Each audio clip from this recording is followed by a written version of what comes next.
Good day and welcome to you. My name is Max Edkins from the Connect for Climate program at the World Bank. We're coming to you live here from Viet Nam at the GEF Assembly on the Connect for Climate Facebook page. Please engage in the discussion with hashtag GEFLive, GEF Live. We're here at the GEF Assembly, and today I've got the great honor to have engage in a dialogue with Milou Beerepoot. Thank you for joining us, Milou. Thank you for having me. So Milou is a Regional Technical Specialist on Energy and Climate Change at UNDP, based in the Bangkok office. And UNDP is one of the partner organizations to the GEF Assembly. So maybe just to give a quick overview and understanding of the UNDP's involvement here at the GEF Assembly, could you maybe just explain some of the sessions that you're involved in? And then also some of the messages that you as UNDP are trying to bring to the GEF Assembly for the audience here over the next couple of days. Yes, well, good morning, and thank you for having me here. Yeah, the UNDP is, of course, a very strong partner to the GEF. We're working on all the focal areas that the GEF is covering. Personally, I work in the mitigation area, so that's where I will have my expertise. But apart from that, yeah, we're actively engaging with the GEF in all the other topics by organizing side events, by involving in any of the other activities that are ongoing here. We're happy to see that the GEF 7 program is now being finalized. We see a lot of opportunities to continue working the way that we were doing before. And especially also for my own area of mitigation, I'm happy to see that there is a strong focus on energy efficiency, on coming to that last mile of renewable energy access, and to look into innovative activities. So I think there we have many opportunities to continue working with all the countries involved. Fantastic. So the GEF Assembly really looks at addressing the challenges of all the global commons. And the global commons, they do include climate change, environment, biodiversity, the oceans, as well as natural resource use. So one of the side events that you're hosting here is on energy efficiency in buildings. Let's maybe dig a little bit deeper into that. So one of the big climate mitigation options is around energy, and energy efficiency has often been branded as the low-hanging fruit that has not really been picked yet. So maybe you could just explain where do we stand in terms of rolling out energy efficiency solutions, and what are the major challenges to really accelerate this action? Yes, you're absolutely right. In fact, energy efficiency should be a no-brainer. It creates only winners. It has a cost benefit for households, for industries, for whole economies. It creates co-benefits in terms of improved outdoor climate, in terms of job creation. But still, it is not progressing fast enough. We would hope to see energy efficiency contributing as one of the biggest to our global climate goals, but the progress is not as fast as we would need to see. And I think there are several reasons for that. One of the big reasons that I can see is that the investors in energy efficiency are very heterogeneous, and each have their very own investment decisions. So when we talk about renewable energy, I think the investor scene is rather homogeneous. It's these larger utilities, it's these larger IPPs. We can see things moving there. But when we're talking about energy efficiency, we have investors in large industries, in small industries, in new building development, but especially in existing buildings. We have public building owners, commercial building owners, we have homeowners. There we see so many different types of investment decisions that each have very different conditions to make these investments. And that is where I think this more difficult progress is coming from. So we would need to address these different segments in the energy efficiency scene with specific solutions. Yeah. No, absolutely. And I think the challenge there is related to what energy efficiency really is. There's so many different kinds of energy efficiency solutions which the investors can invest in. Whether these are household level or big industry level, whether it's buildings, whether it's heat processes. So maybe you could just unpack that a little bit through the examples that you're working with here in the region through the UNDP program in Bangkok. So how are you working with the partner client countries to identify the different energy efficiency solutions, and what are some of these?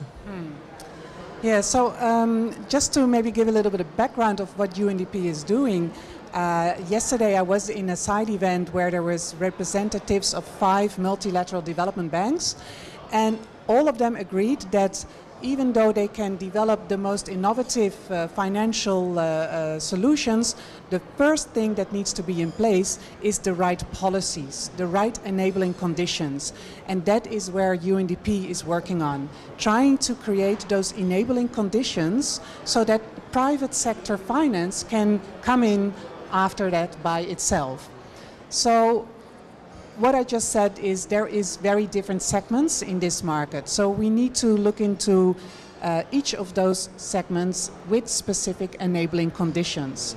So when it's, for example, the building sector, we can also distinguish new building development from existing building development. For new building development, it's quite straightforward to develop building energy codes. But it's one thing to develop a new building energy code. It's only step one out of several steps that are needed to really make it work. You need to get those building energy codes enforced. You need to make sure that there is compliance with these building energy codes. So that is, for example, a project that we have been working on in India, where we worked on setting up building energy code cells in 10 different states, where we made sure that there is the capacity and the technical skills to check compliance with the building energy code. This project was just recently finalized and is now taken over by the government of India to scale it up in all the other states of India. We also have, still in the building sector, in the existing buildings, a very specific challenge. Here in Armenia, we are working on a project where we target those multi-apartment buildings that all have individual owners.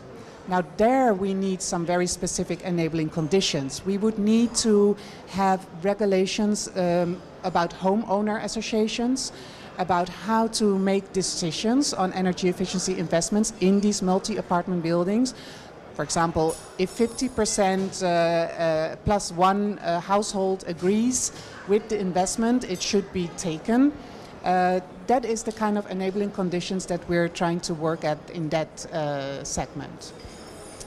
Now, if we're talking about industry, I think we can also distinguish small and medium enterprises from the large industries. In the large industries, I think we should look more into the market-based mechanisms.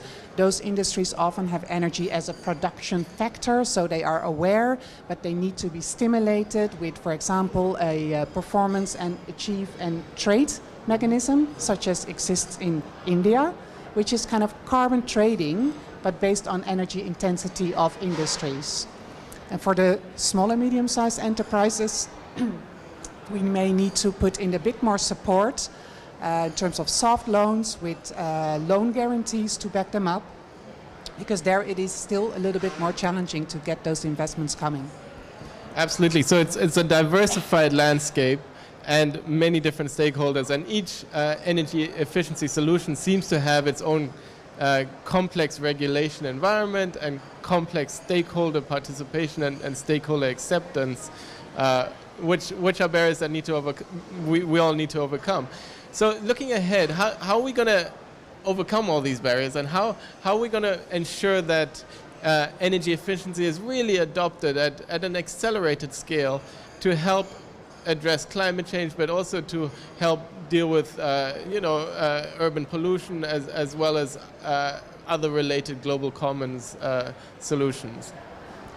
Yeah, so I think one thing we need is to have these custom-made policies to target these specific market segments. So we need to be aware that each of those market segments does have its own investment criteria that we need to target with specific enabling conditions. Now, another principle that we see often in countries is that there's no cost-reflective energy prices.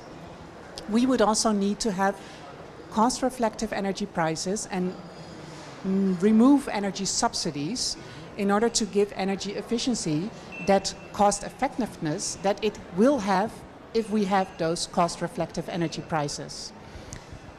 Those are just a few of the things that we need to scale it up. So it's making a level playing field, which allows for energy efficiency solutions to really compete in the energy landscape. So I mean, this is really a big investment opportunity in a sense, and there is a great potential to roll out energy efficiency solutions. So maybe just in closing, your message for a younger Facebook audience, how can they get involved in the energy efficiency space? How can they be part of mitigating climate action and be a part of this grander solution to address our global commons? Yeah, I think we can still see a lot of room for clean tech development in this area, where I also see a lot of young entrepreneurs entering, as well as all kind of feedback mechanisms that we need to make people aware of energy consumption. There is all kind of interesting apps being developed where we can make clear how energy consumption works on a personal basis. So I think there we also have a lot of space for entrepreneurship and for new ideas to come in. So you've heard it, there are lots of opportunities. You can be an entrepreneur in the energy efficiency space. Go build those apps that help raise awareness around your energy consumption and identify those solutions to mitigating climate change. Thank you so very much for being with us. We've been live on the Connect for Climate Facebook page here at the GEF Assembly in Vietnam. Engage online with #GEFLive. Thank you, Milou. Thank you very much.